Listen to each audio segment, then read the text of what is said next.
that's so much better. Chapped lips are nothing to be joked around with. Hello everybody, this is DKG's Avos, and I'm here with a TvZ, and in the upper left-hand corner I've got our red Zerg here, Kane. Let's turn this music off, it's a little loud. And in the lower right-hand corner, we have the blue Terran Hecate.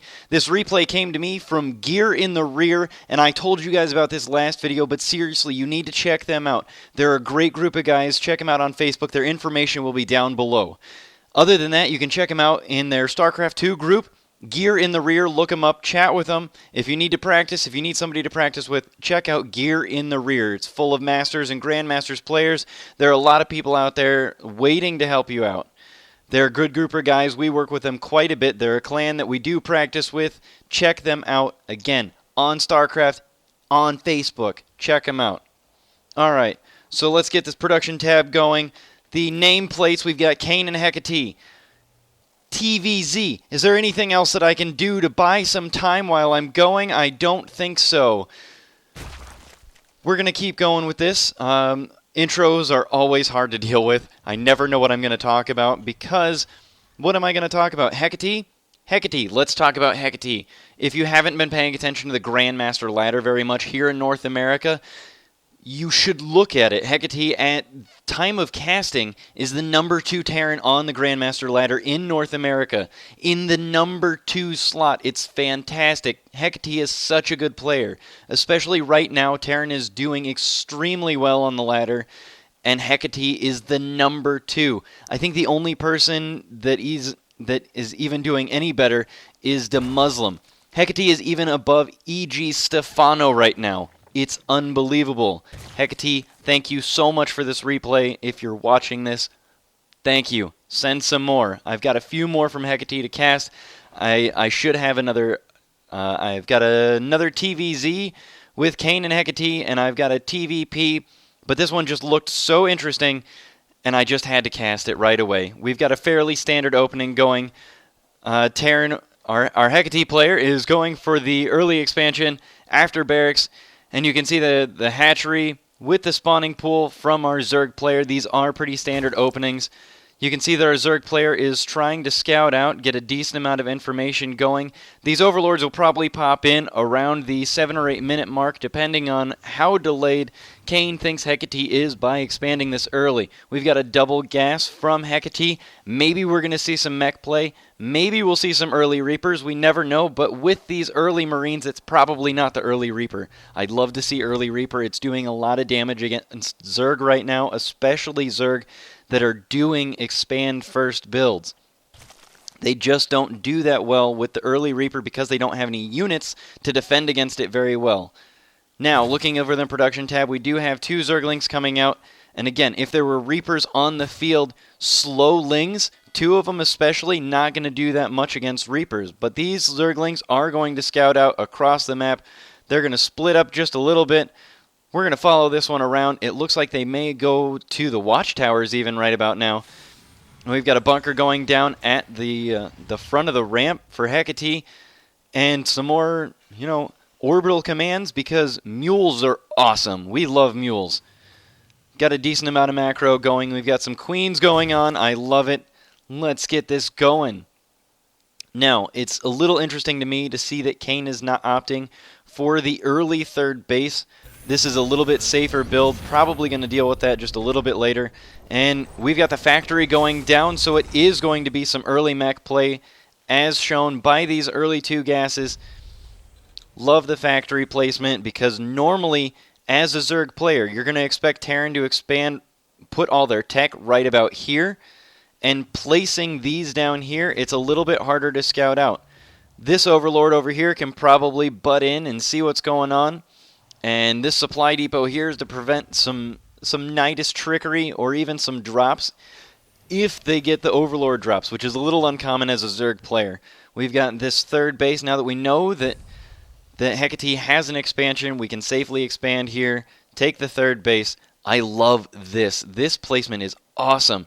You can see just about everything. If you had a Ling at this watchtower and this Ling right here, you can see almost the entire map. You can see how much vision. It goes all the way out to this little block right here. and all the way over to here, you only have this small gap right here, which is where drops might be. And if you place some overlords over there, as a Zerg player, remember this on Akilon. That amount of coverage, I mean, you only have this narrow area, which is filled by these doodads. And so maybe you could squeeze a medevac in through that center right there, but that is about it. This Zerg is fairly nicely protected because Marines aren't going to be able to shoot from it unless they've got medevacs with them scouting that high ground. So this Zergling is pretty well protected for a decent amount of time. You can see that Hecate is starting to finish this wall off. Got 2 SCVs working on that. Don't want any Zergling run-bys coming in through here. Got a decent amount of Hellions coming through. This can do a terrible amount of damage to our Zerg player, especially right now with mainly Zerglings there. Spinecrawler on the low ground. That's an interesting place for it. I can't tell you why it's there, but it is interesting. We got some nice creep tumors going out. These Zerglings are now going to run into this wall of Hellions, and they are not going to have a fun time. And we can see this movement going across, and like I said, this Zergling right here going to see everything going by. It's just an awesome placement. Spinecrawler at a decent place. Apparently now these queens are going to do a decent amount of damage, and Blue Flame is already done. This could be a huge harassment point. A lot of Zerglings just dying to this melting fire, and a bunch of drones are about to suffer. Looks like about 5 right there. And let's look at it.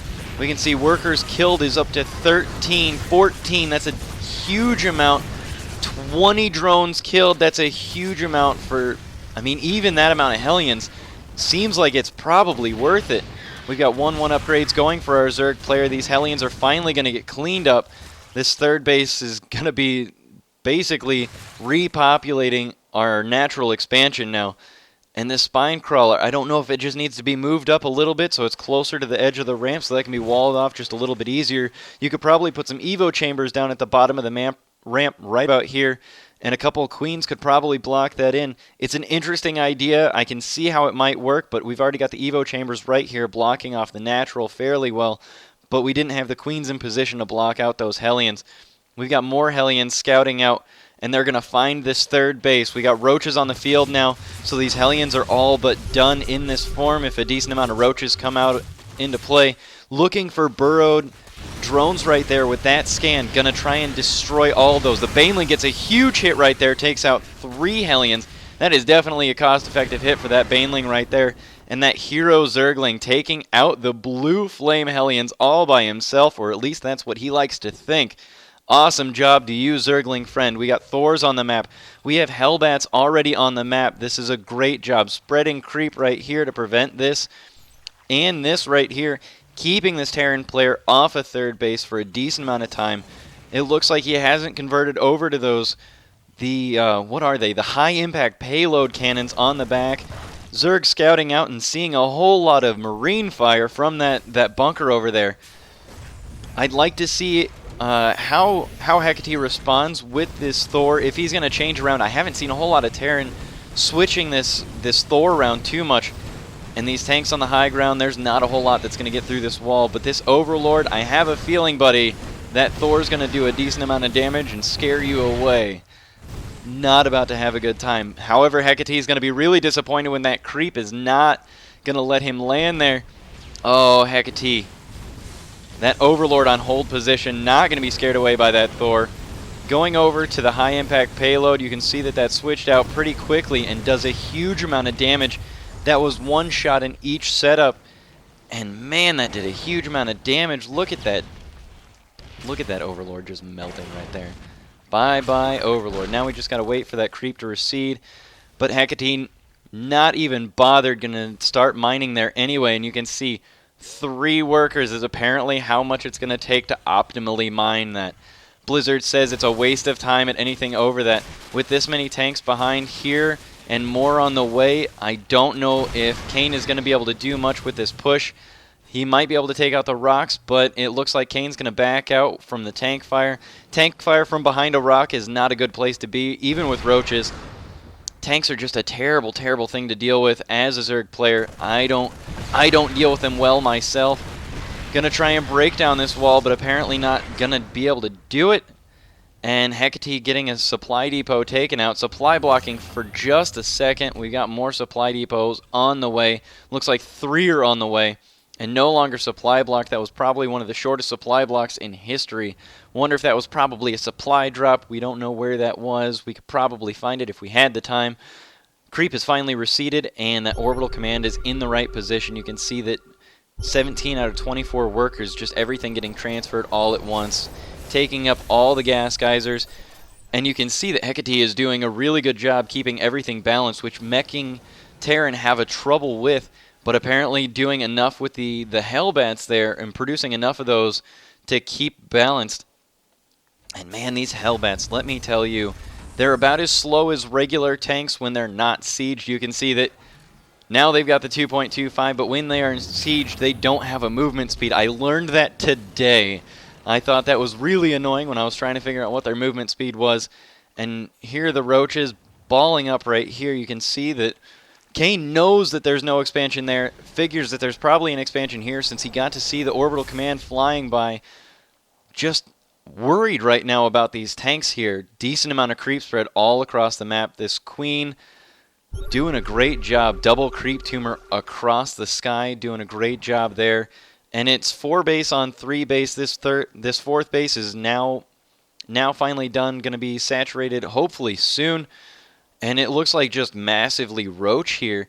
And a decent amount of upgrades with the 1-2 upgrades. But, I mean, even against 1-1 tanks, those tanks just have such a good amount of range. And now with the 2-1 upgrade, it's just not an even match for these roaches. They are really tanky as roaches. That's what roaches are good for. But unless we get enough Vipers out, and it looks like Kane is now taking out, because there was the max pop right there. Kane's taking out some of these roaches. Probably could have done a little bit of poking with those roaches to try and deal with, you know, some of his population and hit some damage instead of killing off those roaches. But the roaches are dead already, so there's nothing we can do about it. We can see that we're starting to get these saturated here. And the Vipers. Vipers are really good against tanks, basically making them absolutely useless.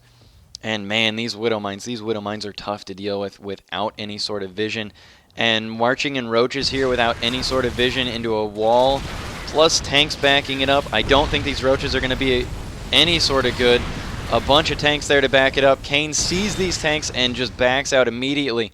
Probably could have poked in and dealt with some of those Hellbats, but not worth the risk with all those tanks backing it up, because tanks do really well against armored units, which roaches are.